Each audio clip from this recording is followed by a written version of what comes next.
এই গরমে আজ বানাবো খাসির মাংস। হ্যালো এভরিওয়ান, আমার একটি নতুন ভিডিওতে সবাইকে স্বাগত।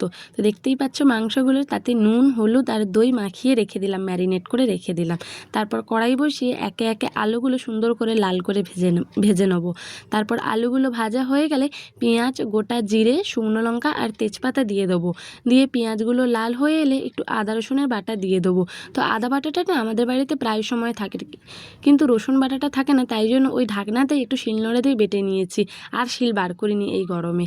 তারপর আদা রসুনের বাটাটা ভালোভাবে কষিয়ে নেওয়ার পরে কেটে রাখা যে টমেটোটা সেটা দিয়ে দেবো।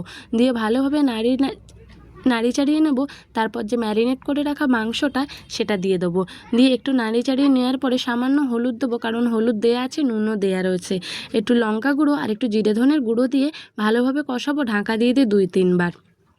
দেখতেই পাচ্ছ কি সুন্দর কালার এসছে। একটু ঢাকা দিয়ে কষাতে হবে, আর না কষালে না প্রেশার কুকারে দিলে ঠিকঠাক যেন লাগে না মনে হয় খেতে। তো যাই হোক, ঢাকা দিয়ে দেবো। ঢাকা দিয়ে ভালোভাবে 2-3 বার কষিয়ে নেবো। এবার কষানো হয়ে গেলে তারপরে যে ভেজে রাখা আলুটা সেটাই দিয়ে দেবো। এডিট করছি, মনে হচ্ছে যেন জিভে জল চলে আসছে। এই গরমে কিন্তু কম বেশি সবারই মোটামুটি ভাল লাগে খাসির মাংস। আলুটা দিয়ে ভালোভাবে কষিয়ে নেওয়ার পরে প্রেশার কুকারে দিয়ে দেবো। আর যে কড়া ধোয়ার জলটা সেটাও একটু গরম করে দিয়ে দেবো। তারপরে একটু আমি চেখে দেখলাম যে একটু নুন লাগতো, তার জন্য নুন আর গুঁড়ো গরম মশলা দিয়ে এবার প্রেশার কুকারের ঢাকনা বন্ধ করে দিলাম।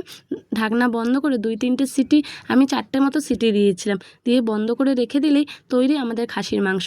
খাওয়ার সময় আর ভিডিও নেওয়া